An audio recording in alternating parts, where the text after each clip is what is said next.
Guys, welcome to Start With Oneself's very first series and our very first episode on bicycles. So, I'm sure like you've seen bicycles everywhere, whether you're driving down the street or walking your dog or halfway across the world, you'll see a bicycle there. And I'm sure like me, you know exactly how it works, that a human propels it forward, but what are the components of it? What are the tools that you need to fix it? And how do you fix something like an inner tube or gears that are misplaced or out of place? How do you do that? Well, I hope that this series on Start With Oneself will be able to answer those questions for you, that you can take a simple concept like a bicycle and be able to understand it completely. So, to really understand it, I think we need to ask the question, what is a bicycle? So, a bicycle, if we just look at the word,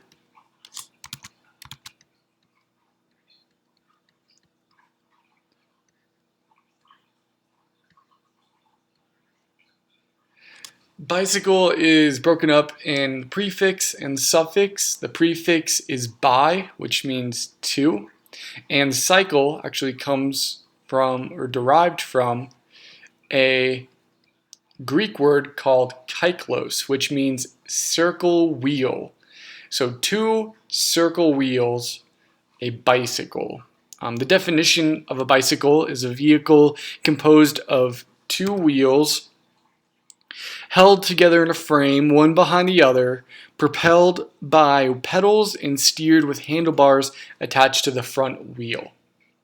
So now that we understand what a bicycle is, what gave a person an idea to make this thing? Who invented it?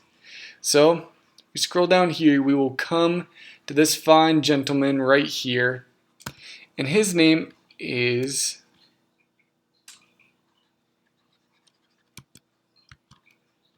Carl von Drees.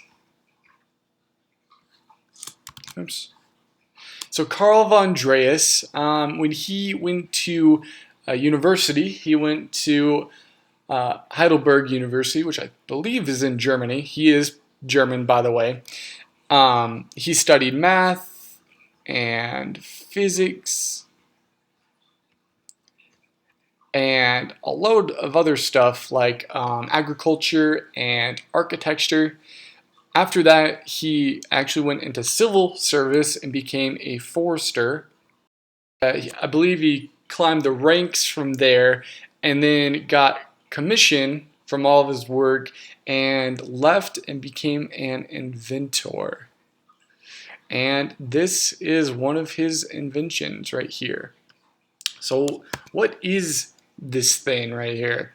Well, it, at least in English, is called a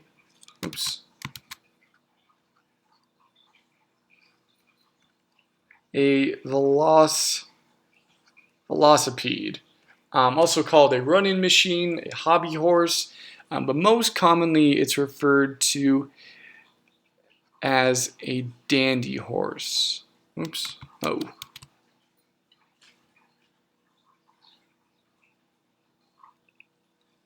And this thing was built in 1817. So when you look at this thing, yeah, it's made out of wood, and what's really interesting is that he made the wheels for it, he made the frame, a stem, and kind of like a handlebar, a seat.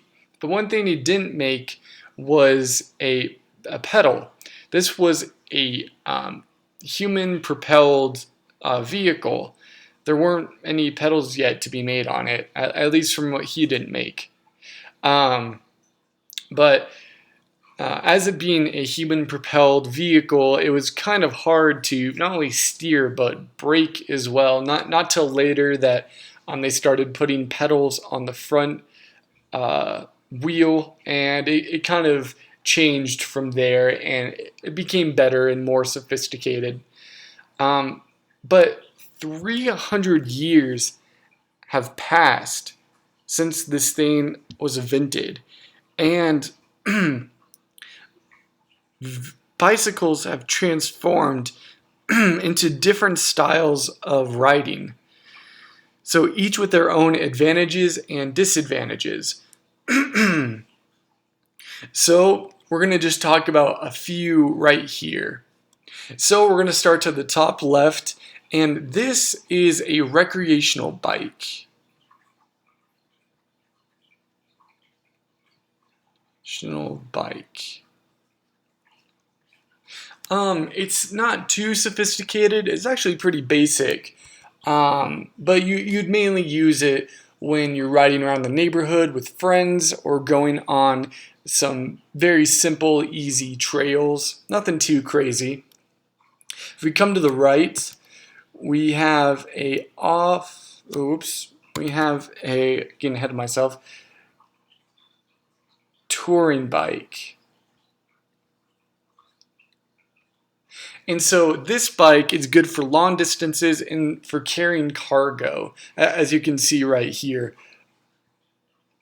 As we move down, we'll come to this bike right here, and this is called a road bike. You'll mainly see these ones in the city. They're just very light designed bikes for speed on paved roads. As we come down here to the bottom left, we have an off-roading bike. Oops.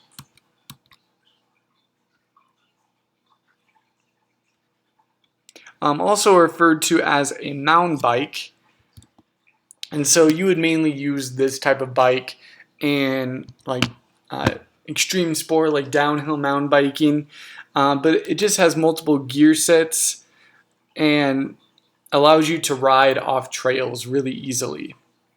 And this last one off to the right, this is a BMX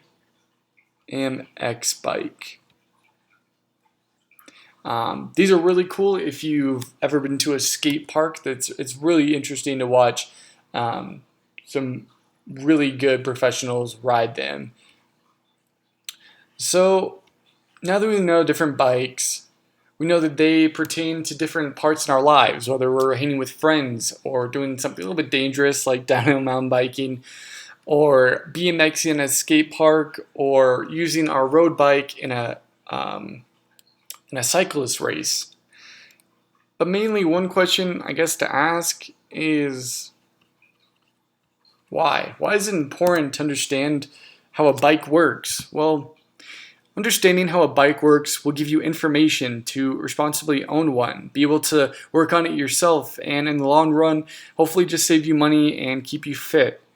Like I said before, it's just good to understand, and it's a simple skill that I feel like most people don't understand.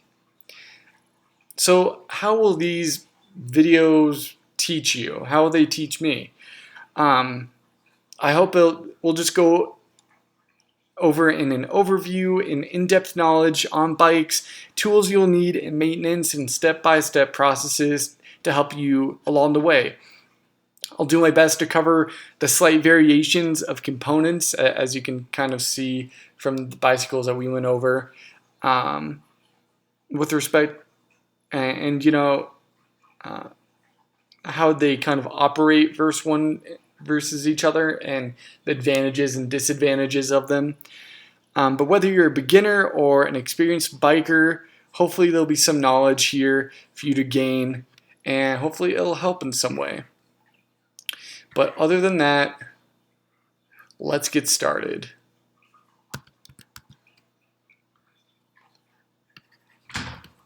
Welcome to Start With Oneself.